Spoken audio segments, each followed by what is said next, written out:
Hello and welcome to Maths with Raz. I'm Mr. Raz. Today we'll be looking at differentiation of trig functions, and there'll be some proof in there as well. So let's get on with it. So let's first just look at the results of the first two more commonly used ones, which we need for the whole rest of this lesson, which is sine AX differentiates to A cos AX, and cos goes to negative sine. Yeah? Cos AX goes to negative A sine AX. We don't do those proofs, but if you just imagine a graph and you picked it a point at any point on the graph, then the gradient of that is described there. Yeah. So if you remember, f dash means a gradient. So any point on a sine graph could be described with a cos function, and any point on a cos graph could be described by a negative sine function. Yes, it's not too deep. Don't worry about it. Those proofs aren't required. But if you want to draw all of the graphs and just see for yourself that it's true, then You are a huge nerd. sound effects, baby. That's what I'm talking about.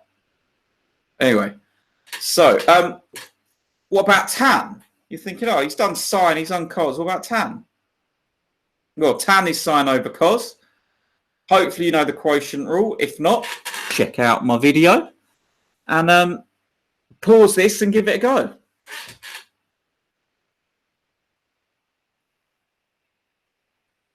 Right, so if you weren't able to do that, u is sine. Sine differentiates to cos.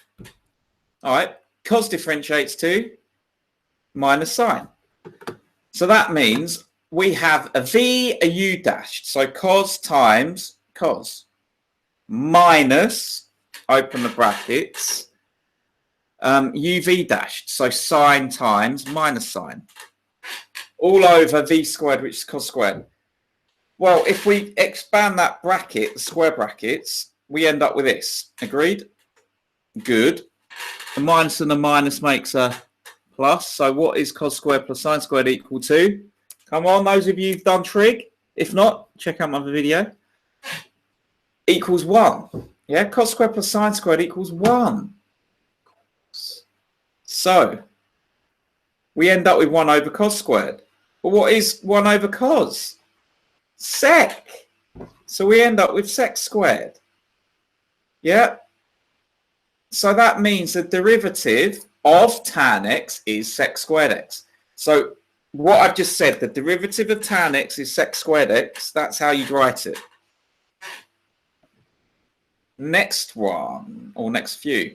So you will need those results plus the cos squared plus sine squared equals 1. Pause the video and give this a go. I think I'm feeling in the mood to flex series. So you've got till the end of the countdown for me to unpause this. Hey Siri, can you play the countdown theme tune, please? Countdown theme by the Blue Keys now playing. I need to try it now. I'm in the mood. I'm in the mood. I'm in the mood.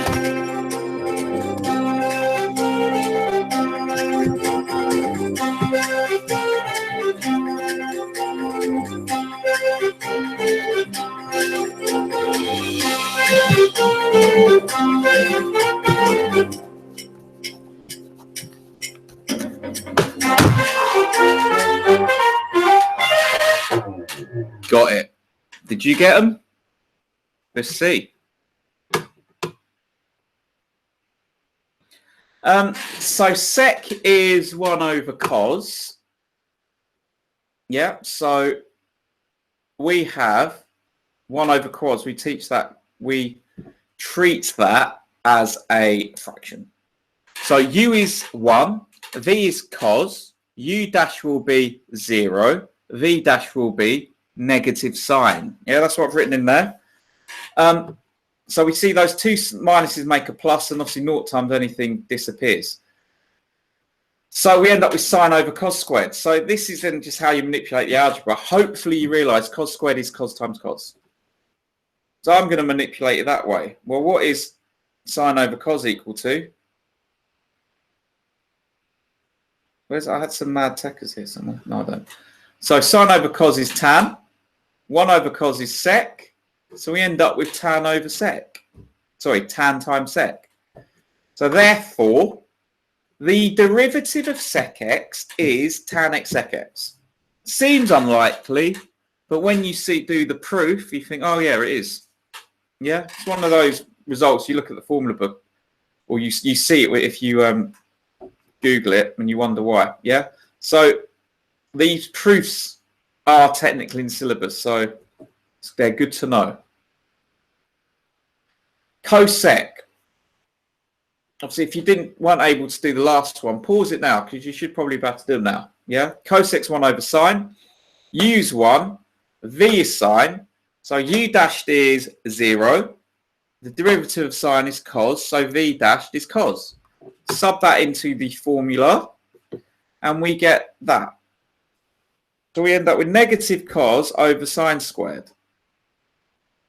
Manipulate the algebra like we did previously in the previous question, and we get this.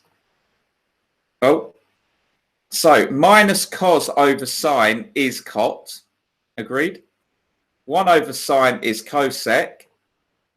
So we end up with that, yeah? Minus cot cosec. So therefore, the derivative of cosec is negative cot cosec. Again, seems unlikely when you see the result, but not when you do the proof. And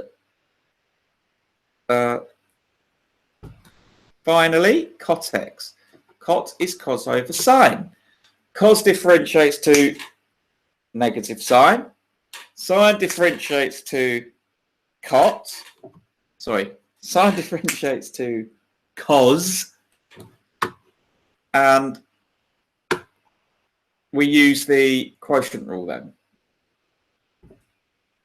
Now, those with the bad techers with the algebra will struggle on the next bit.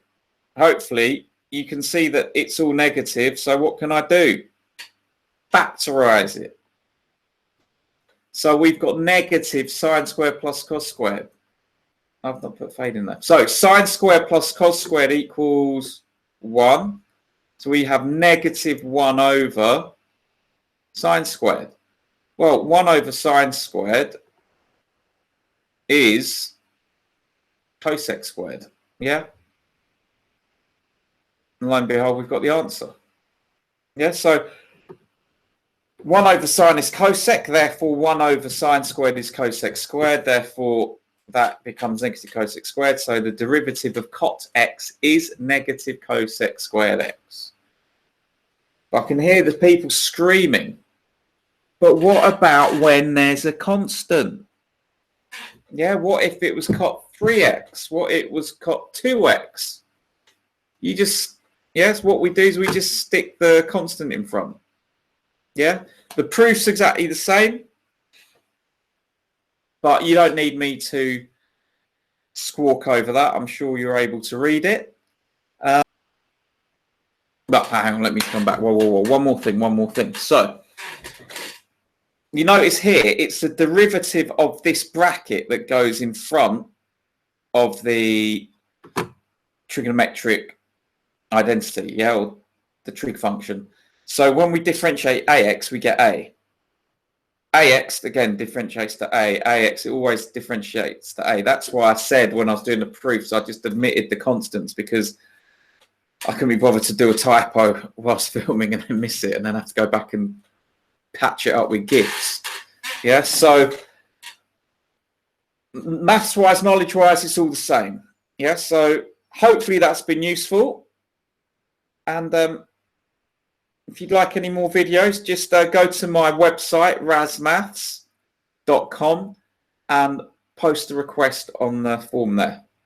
I've been Mr. Raz. Hope you enjoyed it.